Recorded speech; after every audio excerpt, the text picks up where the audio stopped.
Hi friends, ನಾನು ರುಕ್ಮಿಣಿ ಬಾಯಿ ಕುಕ್ಕು ರುಕ್ಕು ಚಾನಲ್ಗೆ ಸ್ವಾಗತ ಸುಸ್ವಾಗತ. ಇವತ್ತು ನಾನು ಚಪಾತಿಗೆ, ಪೂರಿಗೆ ಹಾಗೂ ದೋಸೆಗೆ ಆಗುವಂತಹ ಒಂದು ರೆಸಿಪಿನ ಹೇಳ್ಕೊಡ್ತಾ ಇದ್ದೀನಿ ಫ್ರೆಂಡ್ಸ್. ಅದು ಮೊಟ್ಟೆ ಪಲ್ಯ. ಅದು ಹೇಗೆ ಮಾಡೋದು, ಅದಕ್ಕೆ ಏನೇನು ಬೇಕು ಅಂತ ನೋಡ್ಕೊಳ್ಳೋಣ ಬನ್ನಿ ಫ್ರೆಂಡ್ಸ್. ಒಂದು 4 ಸ್ಪೂನು ಆಯಿಲ್ ಹಾಕ್ಕೋತಾ ಇದ್ದೀನಿ ಫ್ರೆಂಡ್ಸ್. ಸ್ವಲ್ಪ ಜೀರಿಗೆ ಹಾಕೋತಾ ಇದ್ದೀನಿ ಫ್ರೆಂಡ್ಸ್. ಹಸಿಮೆಣಸಿನ್ಕಾಯಿ ಹಾಕೋತಾ ಇದ್ದೀನಿ. ಇವಾಗ ಕಟ್ ಮಾಡಿದ ಈರುಳ್ಳಿ, ಒಂದು 6-7 ಈರುಳ್ಳಿನ ಕಟ್ ಮಾಡ್ಕೊಂಡಿದ್ದೀನಿ ಫ್ರೆಂಡ್ಸ್.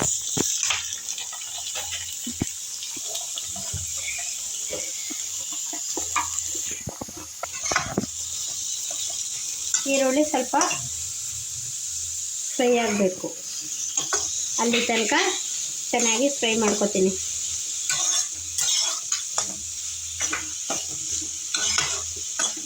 ಹೈ ಫ್ಲೇಮಲ್ಲೇ ಇರಲಿ ಫ್ರೆಂಡ್ಸ್.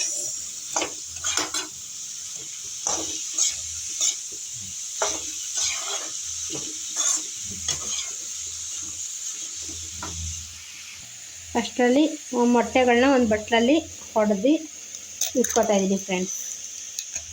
ಒಂದು 6 ಮೊಟ್ಟೆನ ಹಾಕ್ಕೋತಾ ಇದ್ದೀನಿ ಫ್ರೆಂಡ್ಸ್ ನಾನು.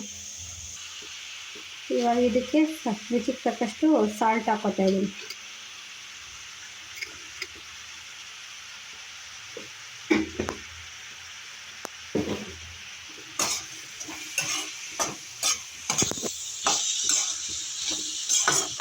ಚೆನ್ನಾಗಿ ಫ್ರೈ ಮಾಡ್ಕೋತೀನಿ.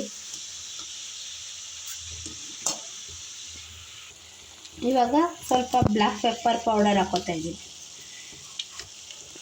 1 ಸ್ಪೂನ್.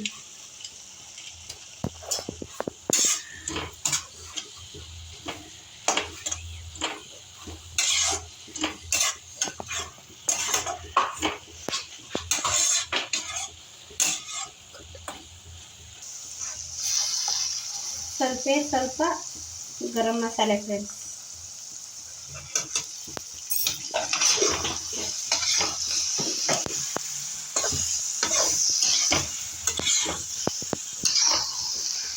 ಇವಾಗ ನಾವೇನು ಹೊಡೆದು ಇಟ್ಕೊಂಡಿದ್ದೀವಿ ಆ ಮೊಟ್ಟೆಗಳನ್ನ ಹಾಕ್ಕೋತಾ ಇದ್ದೀನಿ ಫ್ರೆಂಡ್ಸ್.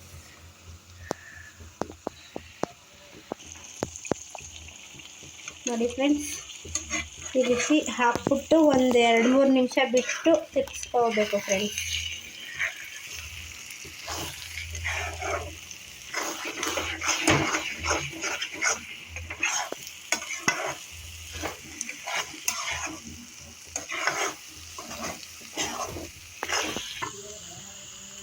ಸರಿ ಫ್ರೆಂಡ್ಸ್, ಇದು ಇನ್ನೊಂದು 10 ನಿಮಿಷ ಹಾಗೆ ಸ್ವಲ್ಪ ಮೀಡಿಯಮ್ ಫ್ಲೇಮ್ ಮಾಡಿ ಮುಚ್ಚಿಬಿಡೋಣ ಫ್ರೆಂಡ್ಸ್.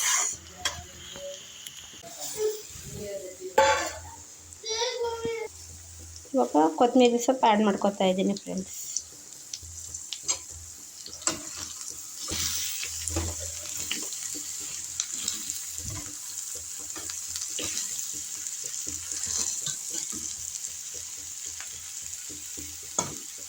ಈ ರೀತಿಯಾಗಿದೆ ಫ್ರೆಂಡ್ಸ್, ಈ ರೀತಿಯಾಗಿದೆ ಮೊಟ್ಟೆ ಪಲ್ಯ. ನೀವು ಟ್ರೈ ಮಾಡಿ ಫ್ರೆಂಡ್ಸ್. ದಯವಿಟ್ಟು ನಾನು ಮಾಡೋ ವಿಡಿಯೋಗಳು ನಿಮ್ಗೆ ಇಷ್ಟ ಆಗಿದ್ದರೆ ದಯವಿಟ್ಟು ಸಬ್ಸ್ಕ್ರೈಬ್ ಮಾಡ್ಕೊಳ್ಳಿ ಫ್ರೆಂಡ್ಸ್. ಕಮೆಂಟ್ ಮಾಡಿ, ಹಾಗೆ ನಿಮ್ಗೆ ಯಾವ ಥರ ವಿಡಿಯೋ ಬೇಕು ಅಂತ ಪ್ಲೀಸ್ ದಯವಿಟ್ಟು ಕಮೆಂಟ್ ಮಾಡಿ ತಿಳಿಸಿ ಫ್ರೆಂಡ್ಸ್. Bye friends.